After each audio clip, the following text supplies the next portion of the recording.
that this type of information is not taught in our schools because they don't want our Black children to know what they're capable of by learning about these real-life Black inventors, these amazing Black examples. They also don't want their children to know about our Black contributions because then they would know where their family money really came from. Hello everybody, welcome back to the channel. I hope you're doing good wherever you are, and thank you very much for sparing your valuable time to pass by this channel to check on what we have for you today. And in this video we have our usual guest here. If you have been in this channel for some time now, I'm sure you have come across this face, and this is Evans from Kenya. I'm going to give him just 10 seconds of our time. He will introduce himself once again, and then we will go straight into the business of today. Okay, this is Evans from Kenya. Support my boy here. He does really good. Let's get him to 1,000 subscribers, and also subscribe to Evans from Kenya. Thank you very much, my brother. You're welcome. Once again, you have always been a regular guest in this channel, and your input is really of big value to this channel. Yeah, you too. Now, today in this channel, I want us to appreciate our Blackness. And this is how we are going to do. So I'm going to start by provoking your curiosity, my brother, and that of our those that are watching, our viewers.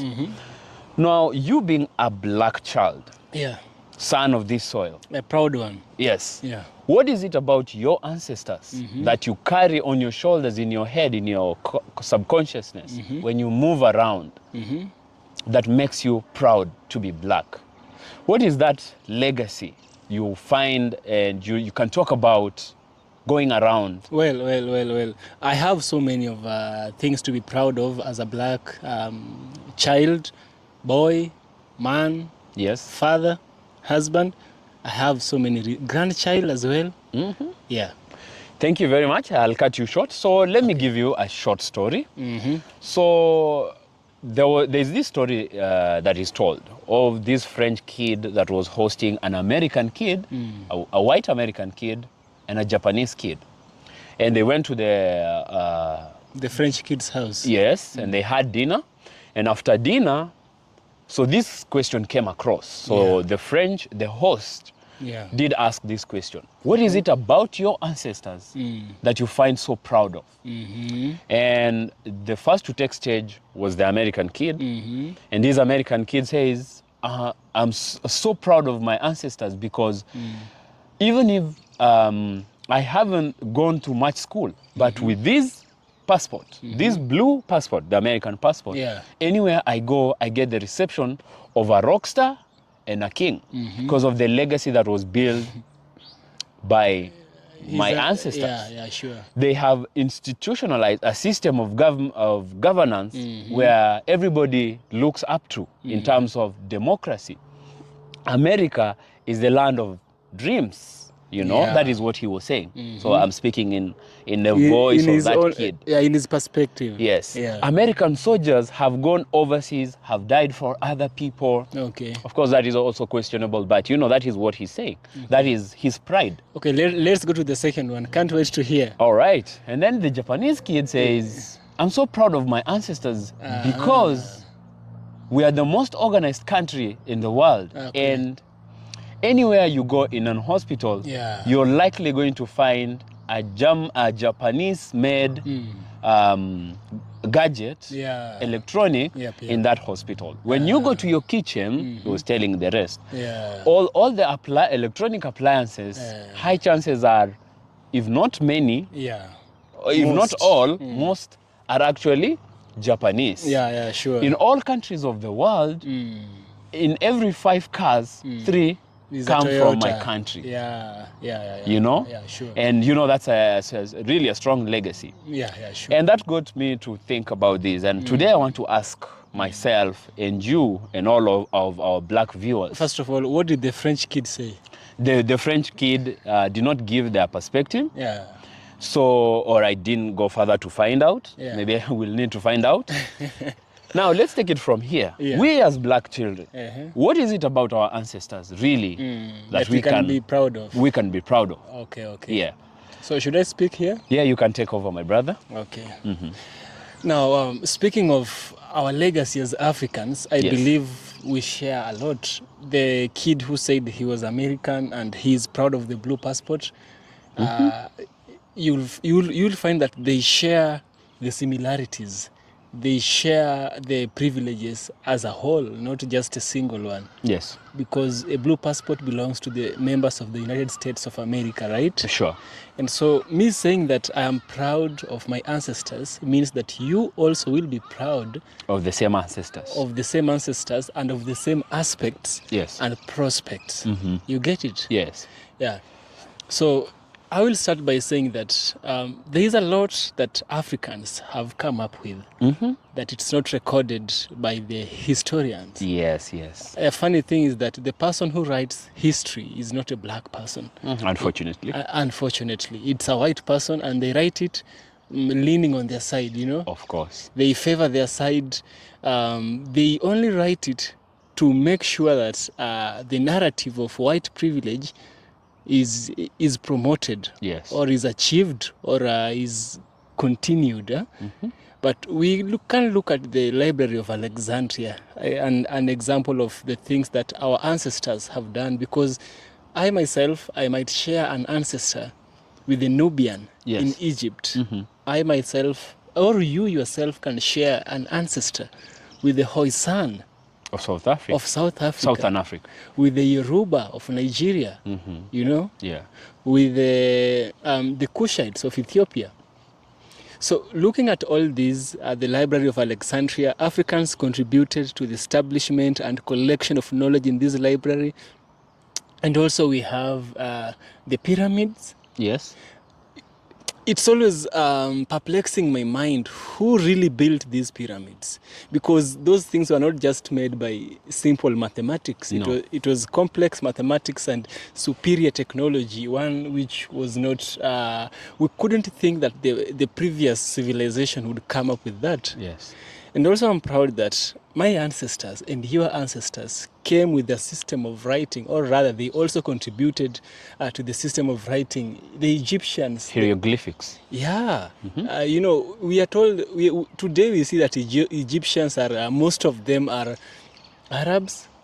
But no, those people came, the ones who are living here today moved from Middle East. Yeah, it was during the Arab invention of Africa. Invasion of Africa. Yes, invasion of Africa, sorry. Yeah, is when they came here. Yes, and they took over almost the entire of northern Africa. Exactly. Yeah. You know, there is evidence that our ancestors came up with, you know, ship, how do we call it, voyaging technology. They came up with maritime technology where... For navigation. Before we had these big ships, before we had Columbus come to the Americas, we had black people go to the Americas. Yes. They shared their agricultural, technological know-how with those people of South Africa, of South America. You can also come back and look at, you know, there's a type of dancing that is found in Brazil, and a type of combat and the dancing as well. It's called, there's a name for it. Is it samba? The samba is the dancing. There's a name for, there's someone who is called Makdakaskus, who showcases, through Makdakaskus is when this African art of combat was known to the rest of the world. Okay. Yeah, I've forgotten the name of this art, but man, there's so many things to be proud of. Many things that I myself don't even know. Now, I really love how you have come up with your explanation. Yeah, bro. Because I was going to highlight this point, that, you know, when you don't own the pen and paper, you don't tell your own story. Unfortunately, as black people, for the longest time in recorded history, we have not been able to tell our story. Yeah. The one who owned the pen and the paper has told the story, even our own story, from their own perspective. And an imperialistic, patriarchal perspective that demeaned all the achievements in mathematics, in geometry, Science. in science. Now you look at our education systems today. We really don't tell, they don't really expose to us a lot of African heroes that we can even mention names. Anytime you ask an African or a black person about heroes of black heroes, we just gamble with, a lot of information. We can't just point out and say so and so and so and so. The problem is not that they are not there. They are there in multitudes. But because of how we learn, we don't get to be told, so and so did this. For example, in Kenya, we have the late Dr. Wangari Maathai, who was really known to champion environmental conservation. I remember her. Yes, the Green Belt movement.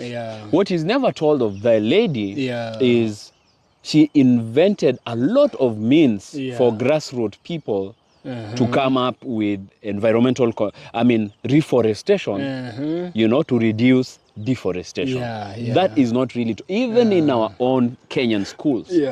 There is a Nigerian scholar known as Dr. Philip Emeguali, who is actually known as the father of internet.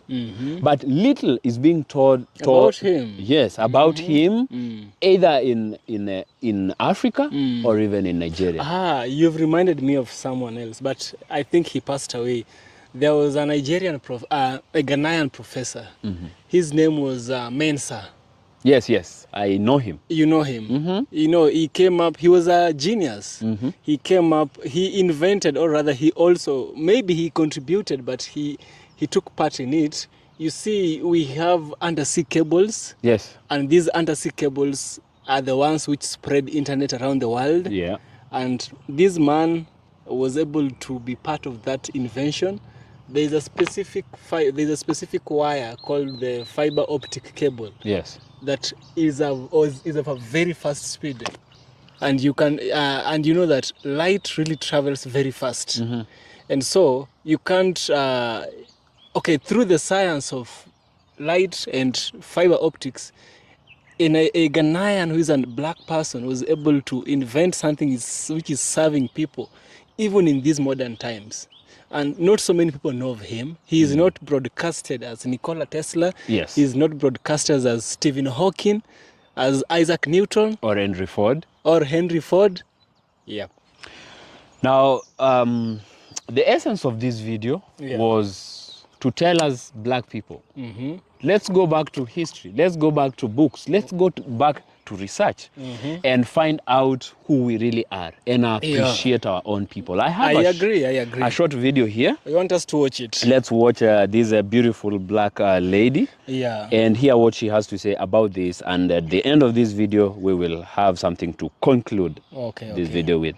Many black inventors face challenges in reaping the financial benefits of their inventions due to systemic racial discrimination that hindered their access to resources, capital, and patents. Large corporations or government agencies often reap the profits of these black inventions. George Washington Carver discovered over 300 uses for peanuts, including peanut butter. His greatest contribution was in agriculture innovation, especially rotation techniques for cotton farmers. However, Carver did not patent most of his discoveries, and he worked primarily to help farmers. He made very little money from his inventions, while larger white-owned farms reaped the financial benefit of his discoveries, creating generational wealth for their families because they had the capital to take advantage of his discoveries.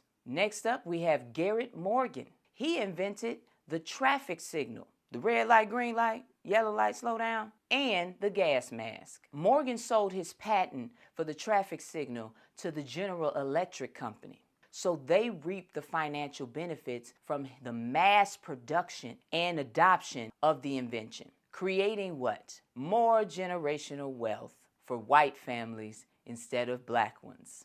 Morgan's gas mask was used in World War I, and he started his own business making and selling it, but still benefiting little financially because bigger companies came in and mass produced them. Next up, we have Lewis Latimer. He invented the carbon filament for light bulbs and the process for manufacturing them, which improved the lifespan of electric light bulbs. Although Latimer made important contribution to Thomas Edison's light bulb, he did not personally benefit from the invention. He worked as a patent draftsman and engineer for Edison and other companies, but much of the financial gain went to the companies that used his patents because he didn't have the resources or capital to use them himself and build what? Generational wealth.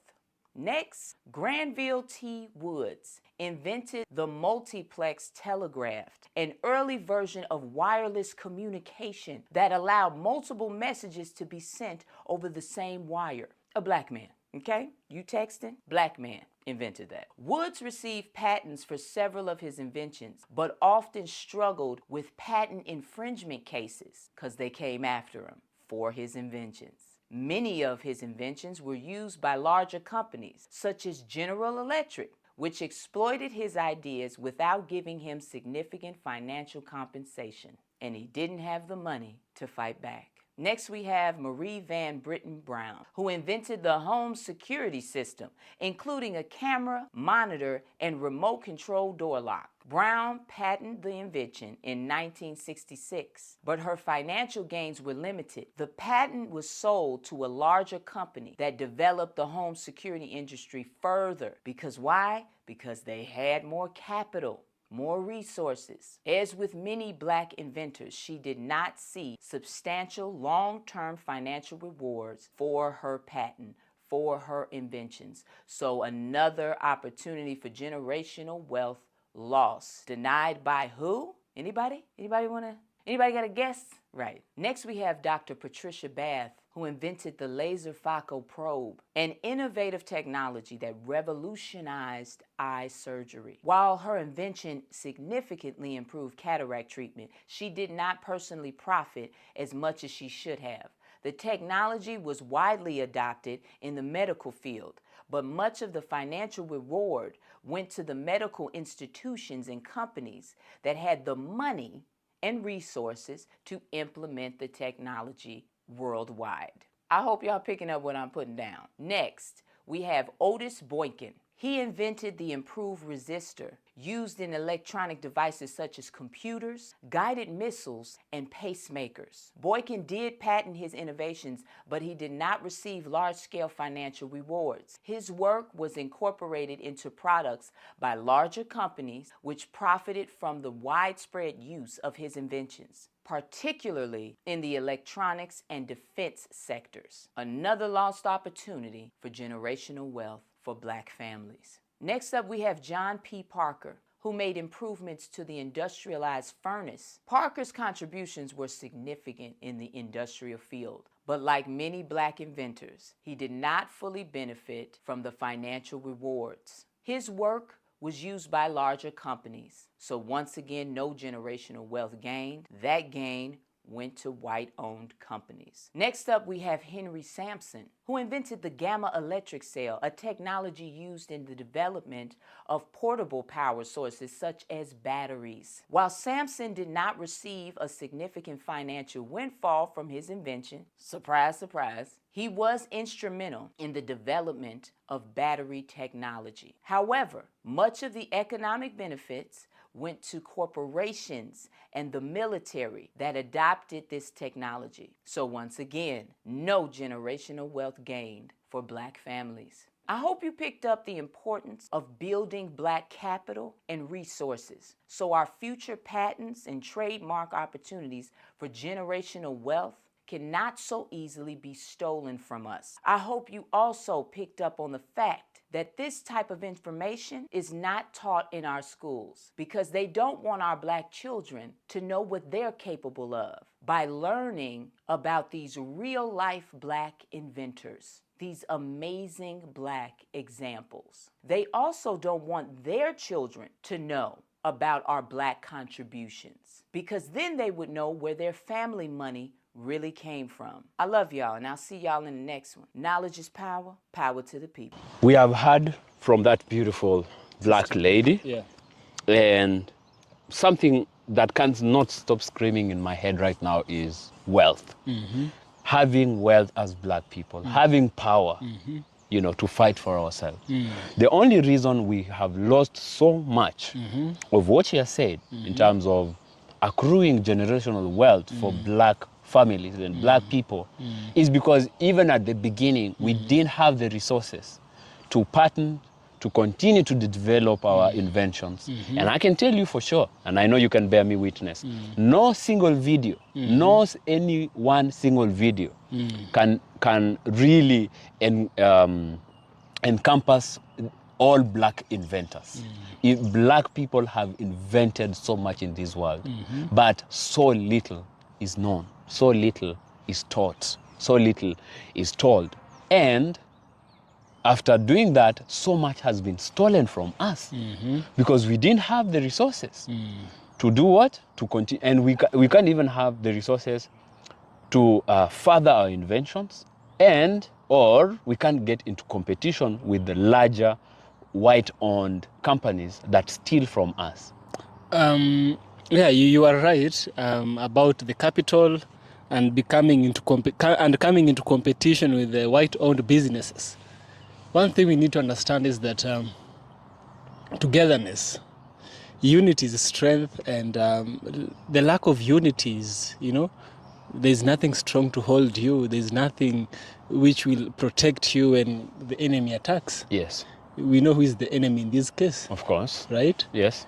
For many days, many times, we've known that the black Americans, whom the sister is speaking of, are people who have underwent slavery, and they are the most despised race in the United States of America. Yes. And one sad thing I discovered about black people in the USA is that sometimes these are brothers and sisters really don't get along that well. And a brother also was complaining. I did a video on this. A brother was complaining that his black-owned business was brought down by black people. That black people came out and blocked. Somebody's renting your car and the bumper is torn, the light bulbs, the windows are broken. But if they went to a white-owned business, car rental, it would be okay. But because this other guy was black, how dare you try and surpass us, Yeah. Even if you look closely to the issue of Akon and the Akon city, you heard about the controversy. Yes, yes. You'll find that maybe some black people are the one who sabotaged Akon's idea, because Akon did not have any reason to con someone. He already built money for himself. Yeah. He was a popular artist. He still is, So he has money for himself. I believe that thing was sabotaged. Yeah. Coming together as black people, forming bonds, having that unity, bringing together the black money and working on something is a form of protection that will protect us from such cases where the sister is telling us that an inventor did this, they didn't get. Just imagine if all these inventions were patented and then they were protected by the black money, and then maybe the companies that were responsible for selling them were black-owned companies with multi-capital. Because these people who are selling this business, who are buying these tools, the companies do not belong to a single individual. Yes. It's an organization, or groups or partnerships or even families. Yeah. And you'll find that also in Africa. You'll find that those people who build real estate, it's not a single individual. Yes. Those things are really expensive. It's not a single individual. They come together, bring the money together. The people who want to buy some properties pay in advance to help in the establishment. If we stop this mindset of division and competition, amongst ourselves as black people, then I believe there are more inventions to come, but we should learn from history, not repeat history. Yes. The thing here is we need to, as my brother is saying, we don't even have an option for this. We have to stop this politics of unhealthy competition amongst ourselves. Put our energy, our resources, and our knowledge together and protect ourselves as black people. So what we're saying is there is a definite need for us to stop the politics of division, of unhealthy competition, bring our resources together and protect ourselves. Build generational wealth. So in case of such inventions by maybe young, humble black people, they even get the backing of black people themselves. I think we need to start a movement as black people, kind of like buy black. We need to be buying black. Yeah, buy black, and you can only buy black when black offers the quality and black offers the respect. I once did a video where a woman was complaining that black-owned businesses do not treat black customers well as they treat white customers. So sad. So sad. The post-traumatic slave syndrome is still affecting our people back in the States, you know? So I think that is the much we had for you today in this video. Unless, my brother, you have anything to add? There is so much, but we can't put them here in one video. Yeah. Thank you for your time, sticking along. Please share your thoughts, your opinions in the comments. Give this video a thumbs up. Share this video. Please check out my boy's channel, Evans from Kenya. You'll find the link attached to this video in the comments. And we will see you in the next video. See you in the next one, guys. Peace out. And love black, support black. And buy black. And buy black. And black owners of businesses, please treat your black customers as equals. With dignity. With dignity. The same way you give the white person. Peace out.